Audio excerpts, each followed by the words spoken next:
সকালে উঠেই আমার প্রথম কাজ বারান্দায় গিয়ে কটি ফুল ফুটলো সেটা গোনা আর বিশাল গাছটির দিকে তাকিয়ে দুটো কাঠবিড়ালির আনাগোনা উপভোগ করা। এইভাবে 3-4 মিনিট কাটিয়ে নিত্যদিনের কাজে প্রবেশ করা। কত ঝড় ঝাপটা, এমনকি আমফানের প্রভাব কাটিয়ে সে দিব্যি দণ্ডায়মান। গাছটিকে নিয়ে আমার একটি প্রচ্ছন্ন গর্ব তৈরি হয়েছিল।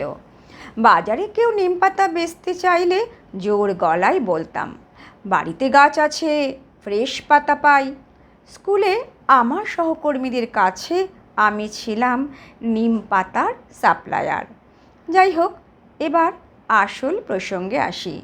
এবছর এপ্রিল কি মে মাসে একদল লোক একদিন সকালে এসে গাছটিকে মরিয়ে কেটে নিয়ে গেল, সম্ভবত বিক্রির উদ্দেশ্যে। পড়ে রইল গাছের গুঁড়ি। খুব মন খারাপ হয়েছিল। মাসখানেক পরে আমি অবাক হয়ে দেখি গুঁড়ি থেকে ছোট ছোট ডালে কচি কচি পাতার সমারোহ। তাহলে সব কিছু শেষ হয়ে গিয়েও শেষ হলো না। শেষ বলে কিছু নেই। প্রকৃতি আমায় এই শিক্ষাই দিল। ওই যে রবি ঠাকুরের লেখা আছে না, জীবনে যত অপমান, দুঃখ, কষ্টকে অসংকোচে যারা গ্রহণ করতে পারে তারা শুধু নির্মলই নয়, বলিষ্ঠ হয়।